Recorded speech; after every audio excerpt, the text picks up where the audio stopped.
நம்ம சென்னை சில்க்ஸின் ஆடி blast, சேவிங்ஸும் blast, கலெக்ஷனும் blast. நாடாளுமன்றத்தின் இரு அவைகளிலும் மூன்றாவது நாளாக எதிர்க்கட்சி எம்பிகள் அமளி.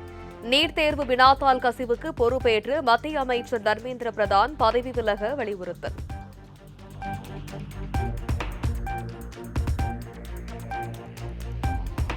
மத்திய அரசை கண்டித்து நாடாளுமன்ற வளாகத்தில் இந்தியா கூட்டணி கட்சியினர் கருப்பு சட்டை அணிந்து போராட்டம். நீட் தேர்வை கண்டித்து டெல்லியில் போராடிய மாணவர்கள் தாக்குதலுக்குள்ளான நிலையில் ராகுல் காந்தி, அகிலேஷ் யாதவ் உள்ளிட்டோர் மத்திய அரசுக்கு எதிராக முழக்கம்.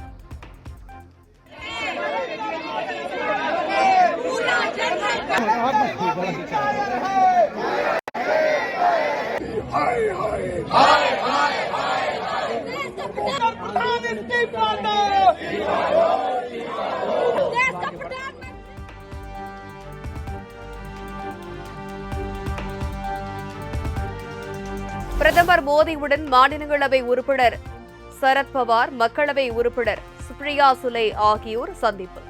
நாடாளுமன்ற மழைக்கால கூட்டத்தொடர் நடைபெற்று வரும் நிலையில் பிரதமரிடம் முக்கிய கோரிக்கைகளை வைத்துள்ளதாக தகவல்.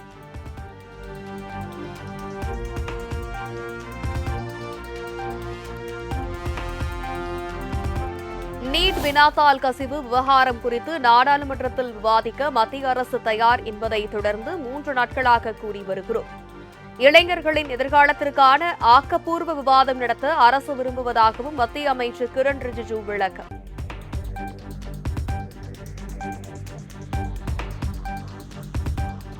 தேர்வுத்தாள் கசிவு விவகாரத்தில் மாணவர் போராட்டத்தின் போது போலீஸ் தாக்குதல் நடந்ததாக கூறிய மனுவை அவசரமாக விசாரிக்க உச்சநீதிமன்றம் மறுப்பு. எங்கள் நேரத்தையும் உங்கள் நேரத்தையும் வீணாக்காதீர்கள் என தலைமை நீதிபதி சூரியகாந்த் தெரிவித்ததாக தகவல்.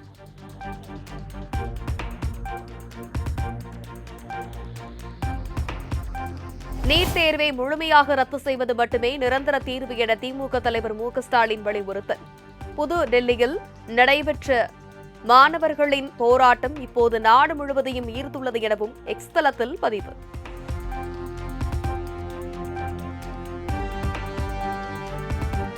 நீட் தேர்வை ரத்து செய்வதற்கான ஒவ்வொரு அடியையும் மிக உறுதியாக எடுத்து வைப்போம். கல்வியை மாநில பட்டியலுக்கு மாற்றுவதற்கான நடவடிக்கைகளை மத்திய அரசு எடுக்க வேண்டும் என அமைச்சர் ஆதவ் அர்ஜுனா வலியுறுத்தல்.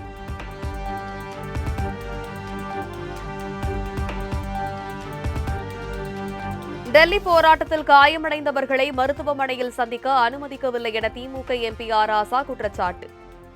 RML மருத்துவமனைக்கு சென்ற ஆராசா ஜெகத் ரட்சகன், தயாநிதி மாறன் உள்ளிட்டோரை அனுமதிக்கவில்லை எனவும் புகார்.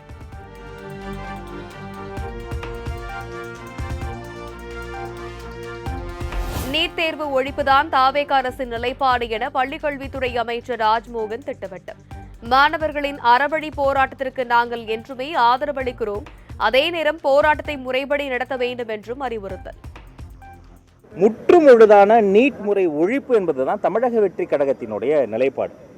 நீட் ஒழிப்பே நிரந்தர தீர்வு.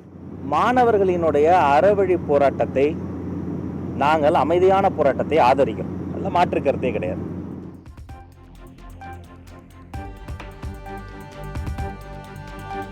சாலை என்பது போக்குவரத்துக்காக தானே தவிர போராடுவதற்கான இடமில்லை என அமைச்சர் ராஜ்மோகன் பேச்சு. பொதுமக்களுக்கு இடையூறு தராத வகையில் வேறு எங்கு வைத்து வேண்டுமானாலும் போராடலாம் என்றும் கருத்து. இங்க அதையொட்டி நடைபெறுகிற போராட்டம் முறைப்படி காவல்துறையில் அனுமதி கோரி மக்களுக்கும் மற்றவர்களுக்கும் தொந்தரவு இல்லாமல், போக்குவரத்து இடையூறு இல்லாமல் அவர்கள் அனுமதி கோருகிற பொழுது அது சாத்தியமான திடீர்னு ஏதோ ஒரு இன்ஸ்டிகேட் பண்ணியோ அல்லது மக்களுக்கு இடையூறு செய்கிற பொழுதோ அது அதற்கான நடவடிக்கைகள் தான் எடுக்கப்பட்டது.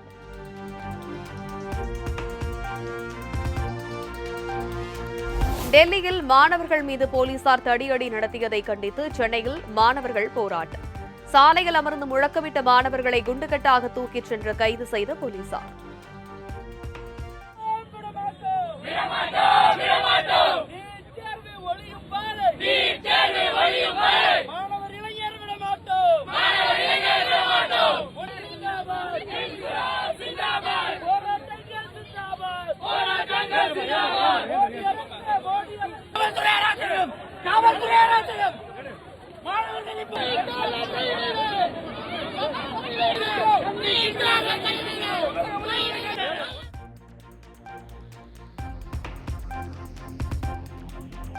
நீட் தேர்வை ரத்து செய்ய கோரி டெல்லியில் போராட்டம் நடத்திய காவல்துறையினரின் செயல் காட்டுமிராண்டித்தனமானது.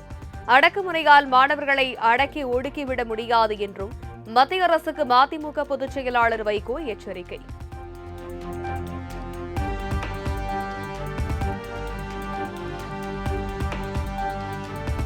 முதலமைச்சர் விஜய் தலைமையில் திட்டம் செயலாக்கத்துறை சார்பில் ஆய்வுக் கூட்டம்.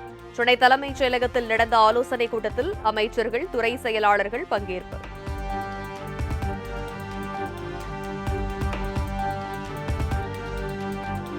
தூத்துக்குடி சிவகங்கை மாவட்ட காவல் கண்காணிப்பாளர்கள் பணியிட மாற்றம். தூத்துக்குடி மாவட்ட எஸ்பியாக சிவபிரசாத், சிவகங்கை எஸ்பியாக அபிஷேக் குப்தாவை நியமித்து தமிழ்நாடு அரசு உத்தரவு.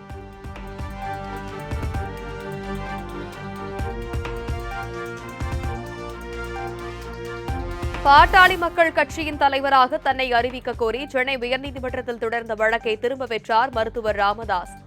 தங்களுக்குள்ளான பிரச்சினையை சுமூகமாக தீர்த்துக் கொண்டதாகவும் தனது வழக்கை திரும்பப் பெறுவதாகவும் ராமதாஸ் மனு தாக்கல்.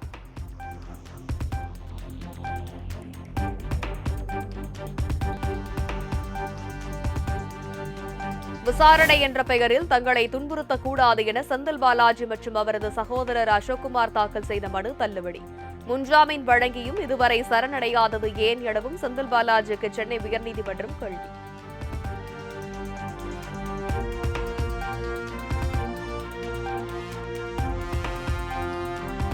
தாவேகா எம்எல்ஏவிடம் குதிரை பேரம் நடத்தியதாக தொடரப்பட்ட வழக்கில் கைதான கார்த்திக், ரமேஷ் ஆகியோர் ஜாமீன் கோரி மனு. ஜாமீன் கோரிய மனுக்கள் மீது காவல்துறை பதிலளிக்குமாறு சென்னை உயர்நீதிமன்றம் உத்தரவு.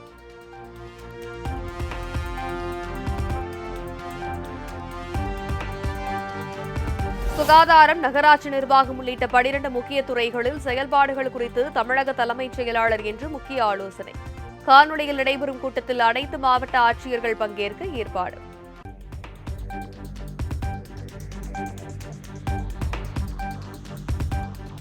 தமிழகம் முழுவதும் நடப்பாண்டில் ஜூலை 16ஆம் தேதி வரை மட்டும் 8963 பேருக்கு டெங்கு காய்ச்சல் பாதிப்பு. நாமக்கல், திருவள்ளூர், தேனி மாவட்டங்களில் தலா ஒருவர் உயிரிழந்ததாக தகவல்.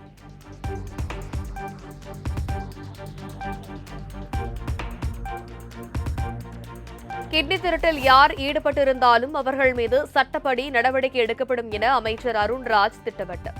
தமிழ்நாடு மருத்துவ கவுன்சிலிங் ஒழுங்கு நடவடிக்கைக்கு பரிந்துரை செய்திருப்பதாகவும் தகவல். கிட்னி திருட்டு கேஸில் நம்ம ஏற்கனவே நீங்கள் கேட்டிருந்தப்ப நான் சொல்லியிருந்தேன், வெளிப்படையான ஒரு முறையில் இந்த இன்வெஸ்டிகேஷன்ஸ் போகும்னு சொல்லியிருந்தேன். நாங்கள் தவறு யார் செஞ்சிருந்தாலும் சட்டப்படி நடவடிக்கை எடுப்போம் நம்ம உறுதியளித்திருந்தோம். நாமக்கல் ஜுடிஷியல் மேஜிஸ்ட்ரேட் கோர்ட்டில் நம்ம கேஸ் ஃபைல் பண்ணியிருக்கிறோம். அப்புறம் பார்த்திங்கன்னா அந்த சம்பந்தப்பட்ட மருத்துவர்கள் மீது தமிழ்நாடு மெடிக்கல் கவுன்சில் மீதும் அவர்கள் சார்பாகவும் டிசிப்ளினரி ஆக்ஷன்ஸ் எடுக்கவும் நாங்கள் ரெக்கமெண்ட் பண்ணியிருக்கோம்.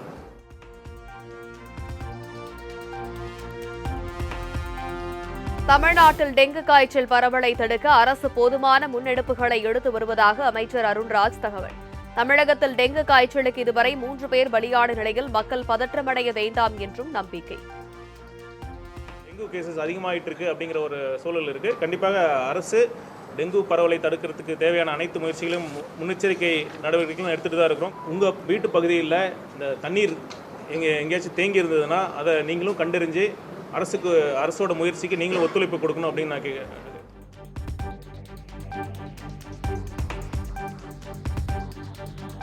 மேகதாது அணை பிரச்சினைக்கிடையே இன்று டெல்லியில் நடைபெறுகிறது காவிரி மேலாண்மை ஆணைய கூட்டம்.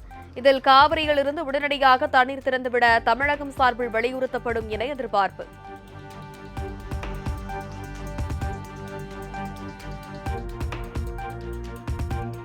திருப்பூர் மாவட்ட நிர்வாகிகளுடன் அதிமுக பொதுச் செயலாளர் எடப்பாடி பழனிசாமி ஆலோசனை.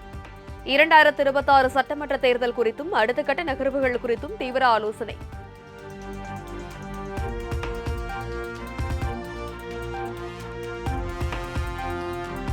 தென்காசி மாவட்டம் குற்றாலம் அனைத்து அருவிகளிலும் தண்ணீர் வரத்து சீரான நிலையில் சுற்றுலா பயணிகள் உற்சாகம். மக்கள் கூட்டம் கணிசமாக உள்ளதால் வணிகர்கள் மகிழ்ச்சி.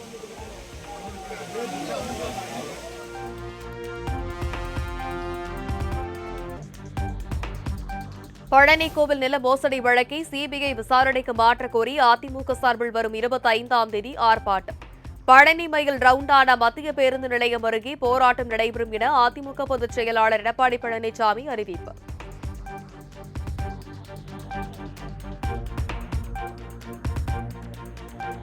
திருநெல்வேலி, தென்காசி உள்ளிட்ட தென் மாவட்டங்களில் இருந்து கனிம வளங்கள் கேரளாவுக்கு கடத்தப்படுவது தற்போதும் தொடர்வதாக பாமக தலைவர் அன்புமணி ராமதாஸ் குற்றச்சாட்டு. திமுக ஆட்சியில் நெடுஞ்சாலை வழியாக கடத்தப்பட்ட கனிம வளங்கள் தற்பொழுது குறுக்கு வழியில் கடத்தப்படுவதுதான் ஆட்சி மாற்றத்திற்கு பிறகு ஏற்பட்டிருக்கும் ஒரே மாற்றம் என்றும் விமர்சனம்.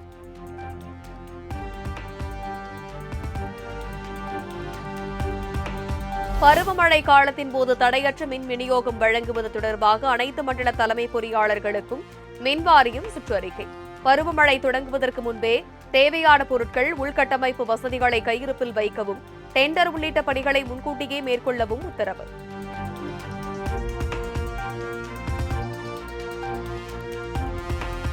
முதல்வரை அவதூறாக பேசி கைதான விளாத்திக்குளம் திமுக எம்எல்ஏ மார்க்கண்டேயனை காவலில் எடுத்து விசாரிக்க அனுமதி கோரி போலீசார் மனு. ஜாமீன் கோரி மார்க்கண்டேயன் தாக்கல் செய்த மனு இன்று விசாரணைக்கு வரும் நிலையில் காவல்துறையினர் பதில் மனு.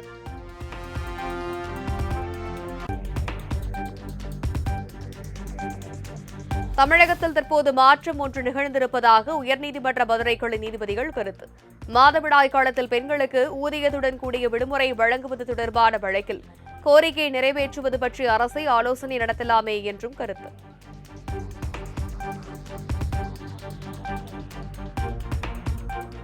சென்னையில் டெண்டர் எடுப்பதில் நடக்கும் ஊழலை தடுப்பதற்காக 2000 அதிகாரிகளுக்கு பயிற்சி அளிக்க சென்னை மாநகராட்சி முடிவு. இந்த மாத இறுதியில் 5 நாட்கள் பயிற்சி நடக்க உள்ள நிலையில் பிரிவு உதவி பொறியாளர்கள் முதல் தலைமை பொறியாளர்கள் வரை அனைவரும் பங்கேற்க உத்தரவு.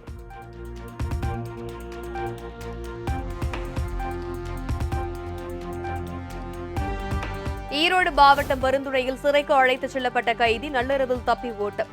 காவலர்களை கீழே தள்ளிவிட்டு கைதி நரேஷ்குமார் தப்பி ஓடிய நிலையில் காவலர் ஒருவர் காயமடைந்து மருத்துவமனையில் அனுமதி.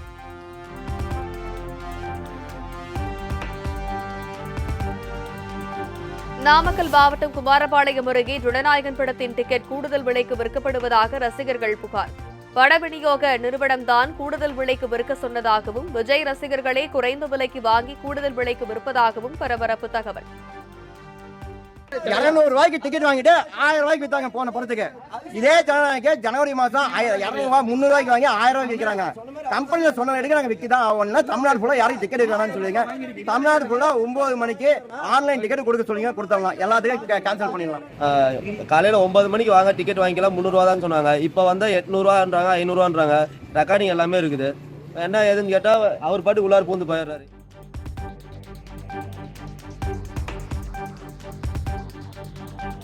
முதலமைச்சர் விஜய் நடிப்பில் ஜனநாயகன் திரைப்படம் நாளை வெளியாக உள்ள நிலையில் பொள்ளாச்சியில் பேருந்து நிலையம், தாலுகா அலுவலகம் உள்ளிட்ட இடங்களில் பிளக்ஸ் போர்டு வைத்த தாவேக நிர்வாகிகள் விதிகளை மீறியும் பொதுமக்களுக்கு அச்சுறுத்தல் ஏற்படுத்தும் வகையிலும் பேனர்கள் வைக்கப்பட்டுள்ளதாக குற்றச்சாட்டு.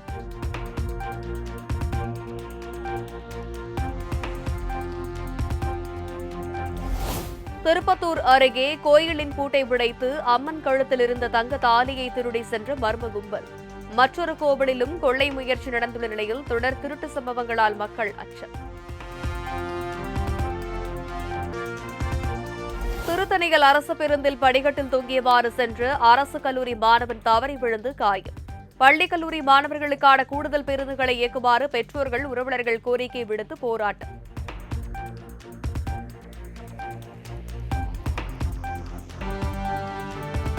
கோவையில் நள்ளிரவில் அதிவேகமாக காரை ஓட்டி பானிபுரி கடையை இடித்து தள்ளிய இளைஞர்கள்.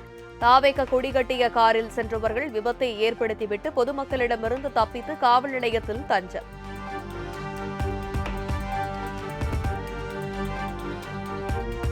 சென்னையில் ஆபரண தங்கத்தின் விலை சவரனுக்கு 1280 ரூபாய் உயர்ந்து 1,07,440 ரூபாய்க்கு விற்பனை.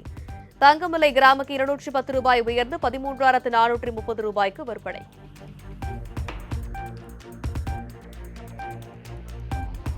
சென்னையில் சில்லறை வர்த்தகத்தில் வெள்ளி கிராமுக்கு 5 ரூபாய் உயர்ந்து 245 ரூபாய்க்கு விற்பனை.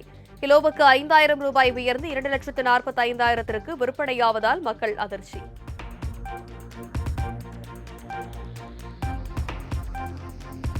ரெயில்வன் செயலியில் முன்பதிவில்லா டிக்கெட் எடுப்போருக்கான 3% கட்டண சலுகை 2027 மார்ச் 31 வரை நீட்டிப்பு.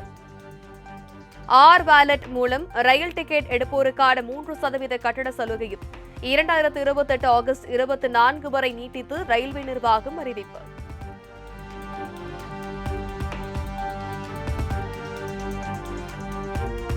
தலைநகர் இடையில் பல்வேறு பகுதிகளில் கொட்டி தீர்த்த கனமழை. தாழ்வான பகுதிகளில் குளம் போல் மழைநீர் தேங்கியதால் மக்கள் கடும் அவதி.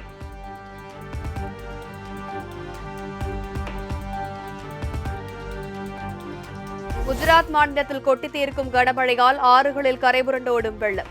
வால்சாத் பகுதியில் வெள்ளத்தில் சிக்கிய பேருந்திலிருந்து பயணிகள் பத்திரமாக மீட்பு.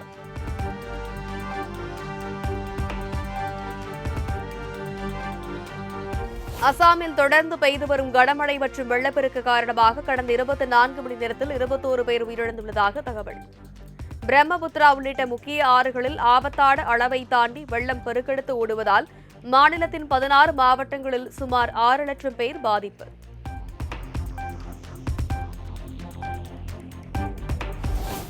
ஜம்மு காஷ்மீரில் கடந்த 4 நாட்களாக பெய்து வரும் கனமழை காரணமாக முழு கொள்ளளவை எட்டிய சலால் அணையில் இருந்து தண்ணீர் திறப்பு. செனாப் ஆற்றில் தண்ணீர் கரைபுரண்டு ஓடுவதால் கரையோர மக்களுக்கு வெள்ள அபாய எச்சரிக்கை.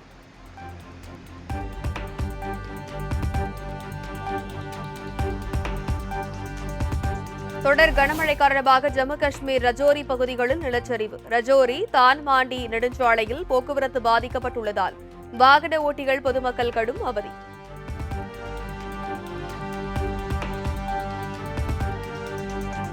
மேற்காசிய நாடுகளில் மீண்டும் போர் பதற்றம் அதிகரித்துள்ளதால் சர்வதேச விமான சேவைகள் பாதிப்பு.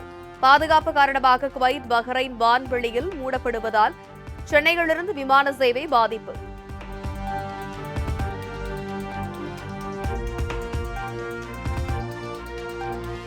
ஆப்கானிஸ்தான் அணியின் ஒருநாள் கேப்டன் பொறுப்பிலிருந்து விலகியுள்ளார் ஹஷ்மதுல்லா ஷாஹிதி. ஆப்கான் அணியில் உள்ள அனைவரின் கூட்டு முயற்சியால் பல வெற்றிகளை பெற்றதாகவும் பெருமிதம்.